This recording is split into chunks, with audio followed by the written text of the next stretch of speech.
Next, we will talk about the gamma distribution, right? The gamma distribution.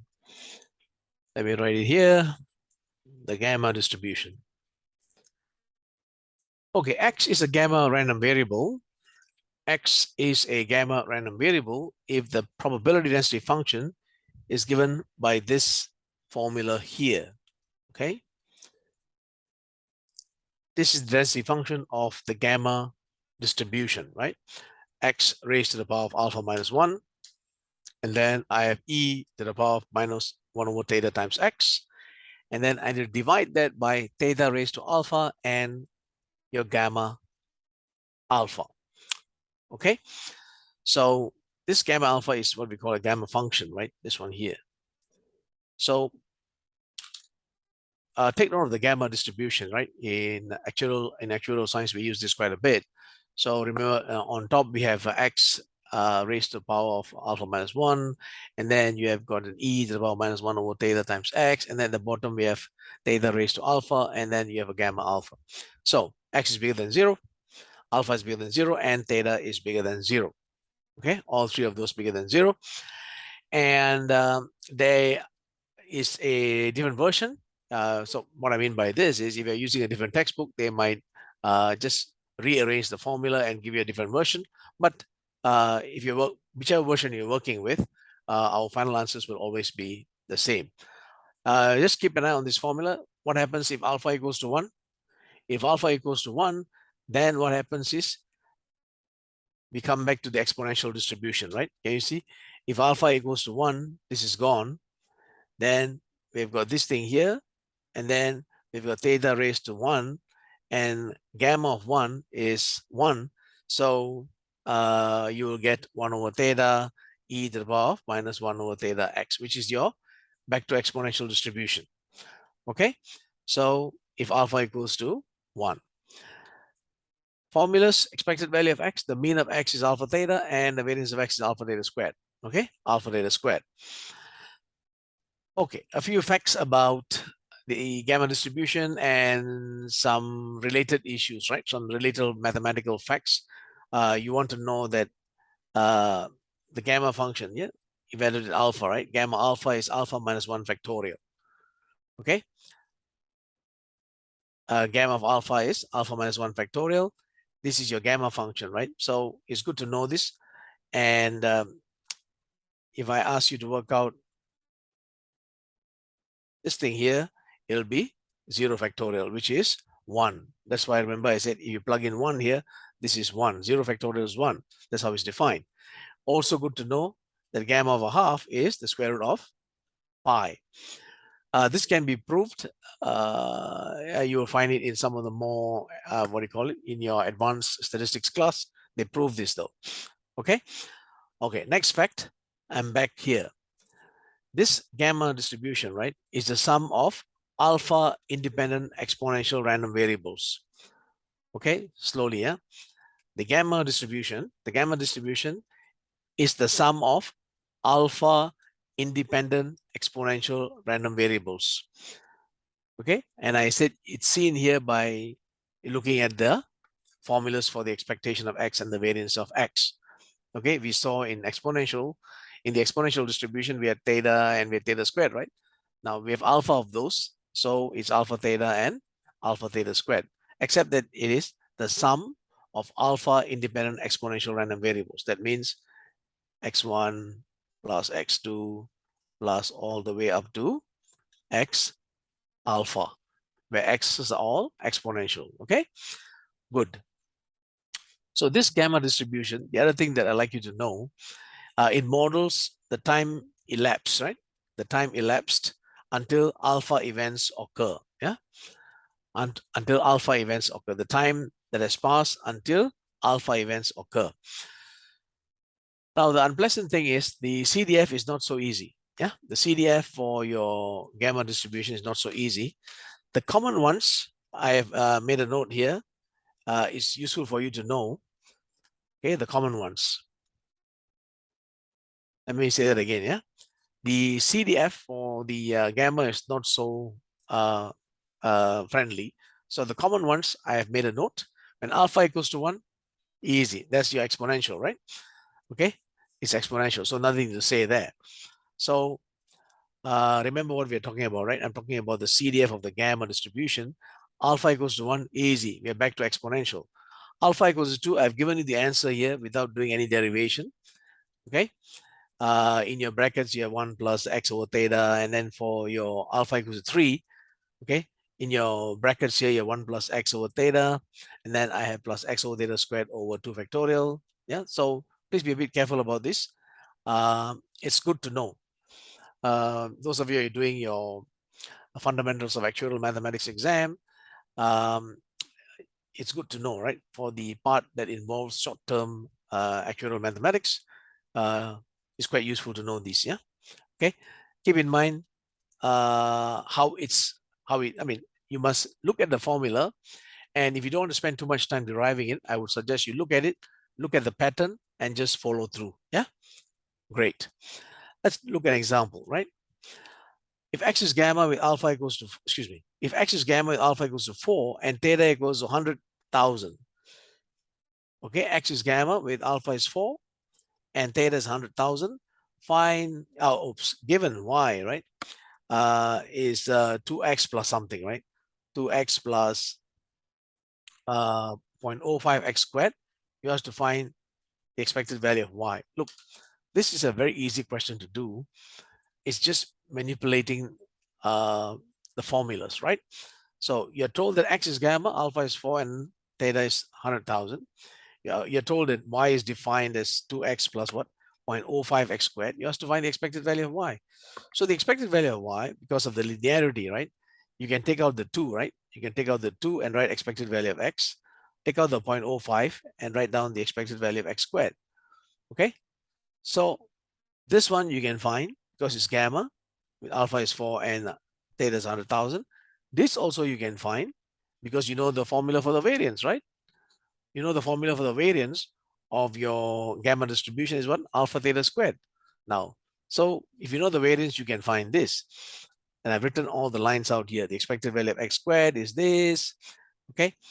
And so alpha theta squared plus alpha theta whole thing squared will be alpha squared theta squared. And clean that up, okay? You need the expected value of x squared, right? So clean that up and you will get 2 times 10 to the power of 11, okay? The expected value of x, that's easy, right? Alpha theta is just what? 4 times this number here, 400,000. So then you can come back here, okay? Come back here, plug in the numbers for this, and plug in the number for this, okay? Plug in the number for this, plug in the number for this, and you'll get an answer, okay? Which I'm not so worried about. Good. Now let's go to the next distribution. The next distribution I want to talk about is the normal distribution, right? So the normal distribution, the parameters of the normal distribution are mu and sigma squared, right? The parameters of the normal distribution are mu and sigma squared. So how, well, let's get into the notation first, right? Let's get into the notation. So x is normal. This is how we write it. X is normal with mean mu and variance sigma squared. Yeah. Mean mu and variance sigma squared. That's x. Now z is known as your standard normal variable. Z is known as your standard normal variable.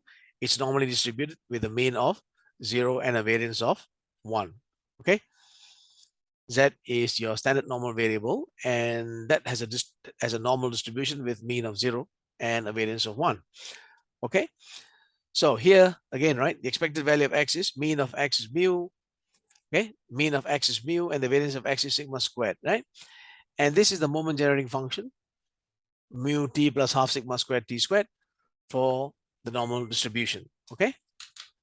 Powerful idea, right? The moment generating function, right, for your normal distribution is e to the power of, okay, I don't even say the e time. When I work my problems, I know there's an e there for your moment generating function. The exponent, right, the index is mu t plus half sigma squared t squared. Okay. And very important, right? After a while, you just know it in your bloodstream, right? Let's do a simple example here. X is normal. You're told X is normal, and you're told the probability X less than 500 is 0.5. So probability X less than 500 is 0.5. So what do you have to do first? Well, uh, did they give me the mean? No. Let's go ahead and do something to it, right? This is 0.5, right? And so first I need to go ahead and, this is my normal variable X. I need to change it to my standard normal variable. It's called standardizing the normal variable. That, how do you do that? You just take away its mean divided by the standard deviation. So less than 500 minus mu over sigma, correct? This is the inequality here. X here, I'm changing it to a Z. How do I do that?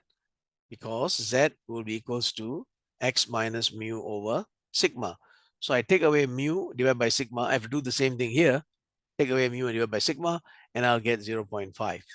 So now I end up with probability Z less than 500 minus mu over sigma equals to 0.5.